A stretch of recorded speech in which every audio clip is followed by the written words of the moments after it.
Hello students, today we are going to see the important points about hybridization and the types of hybridization.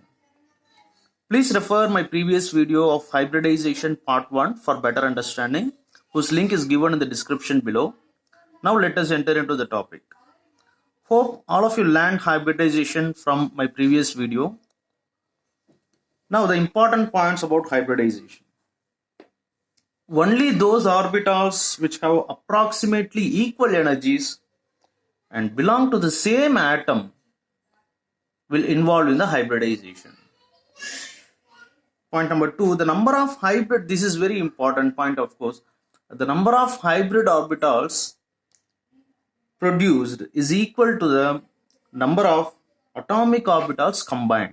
For example, in the case of sp3 hybridization, see, if one 2s atomic orbital combined with 3 2p atomic orbitals, you will get 4 sp3 hybrid orbitals. So the number of atomic orbitals combined is equal to the number of hybrid orbitals, right? The number of hybrid orbitals produced is equal to the number of atomic orbitals combined. This is the point. The next point, it is not necessary that all the half-filled orbitals must participate in the hybridization. Also, it is not necessary that only half-filled orbitals should participate in the hybridization. Even completely filled orbitals also participate in the hybridization. That is, completely filled orbitals with slightly different energies can also participate in the hybridization. The next point, hybridization never takes place in isolated atoms, but it occurs only at the time of bond formation. As we know, the excitation of electron happens for hybridization. In order to bring out the hybridization, the excitation of electrons happen. When did the excitation of electron happen? When the combining atoms approach each other. Okay. That is, for bond formation, the combining atoms approach. If the atoms are not approaching for the bond formation, the excitation won't happen. Therefore, the hybridization also not happens. That is, a hybridization never takes place in isolated atoms. It can happen only at the time of bond formation. Then the type of hybridization gives the idea about the geometry of the molecules. That is, one can tell the shape of the molecule by knowing the kind of hybridization involved. So these are the important features of hybridization. Now let us see the types of hybridization in this way.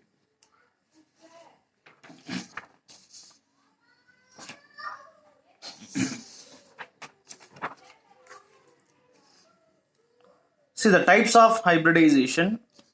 We have sp hybridization, sp2 hybridization, sp3, sp3d, sp3d2, sp3d3 hybridization. If the hybridization is sp, the geometry of the hybrid orbitals involved is linear, and the bond angle is 180 degree. In the sp2 hybridization, it is trigonal planar, the bond angle is 120. If the hybridization is sp3, geometry is tetrahedral, bond angle is 109 degree 28 minutes. And if the hybridization is sp3d, it is trigonal bipyramidal.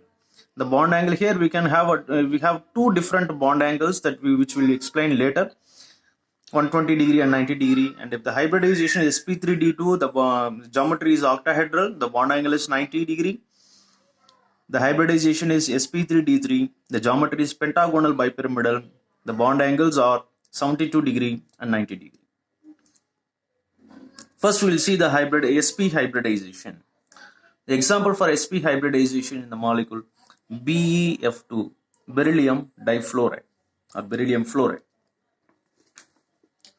You know, the beryllium atomic number is 4. In the isolated ground state, it is 1s2, 2s2. 1s will not participate in the bond formation, and 2 is the valence shell. So 2s2 is a ground state electronic configuration. In order to bring out the hybridization in this molecule, beryllium undergoes one of the electron from 2s jumps into 2p orbital for excitation, and the excited configuration becomes 2s1 and 2px1. And here, see, when one 2s and one 2p orbital belonging to the same atom, that is belonging to the same beryllium atom, mixed together to form two new equivalent orbitals. These are called hybrid orbitals. Okay, this type of hybridization is called sp hybridization. Right? Now the hybrid orbitals formed having equal energies and identical shapes. See here, one 2s atomic orbital and one 2p atomic orbital. So the number of atomic orbitals undergoing combination is 2. So therefore the number of hybrid orbitals produced also 2. So 2 sp hybrid orbitals produced. Right. And these two sp hybrid orbitals orient in the linear, in the form of linear geometry. They overlap. These two sp hybrid orbitals overlap with two 2p atomic orbitals of fluorine atoms and forms the linear geometry BeF2 with the bond angle 180 degree. And here each of the hybrid orbitals formed has 50% s character and 50% p character. What is s character and p character here? It is the contribution of s orbital in the hybridization, or contribution of p orbital in the hybridization is p character here. So since it has a two sp hybridization, two sp hybrid orbitals formed, and the hybridization is sp hybridization, one s and one p involved in the hybridization. So it has 50% s character and 50% p character. The s character, the percentage of s character influences the bond parameters. It influences the bond strength and the bond length. If the greater the s character, s orbitals are closer to the nucleus. If greater the s character, therefore the bond strength is more and bond length is short. Now sp2 hybridization. Example is BF3 boron trifluoride.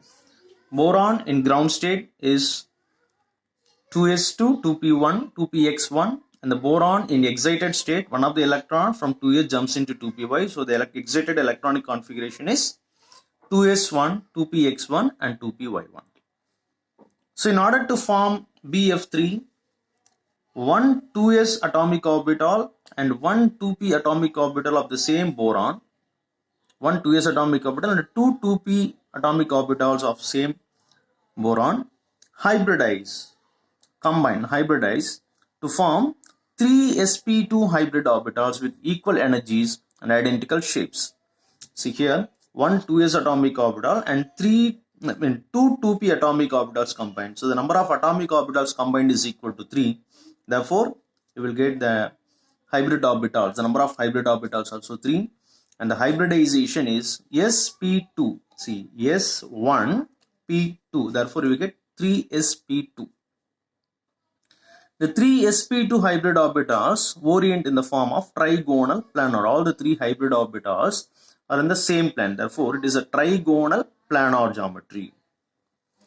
Now, each of the three hybrid orbitals combined with one 2p atomic orbital of the combining fluorine atom and makes the geometry like this, trigonal planar with the bond angle 120 degree.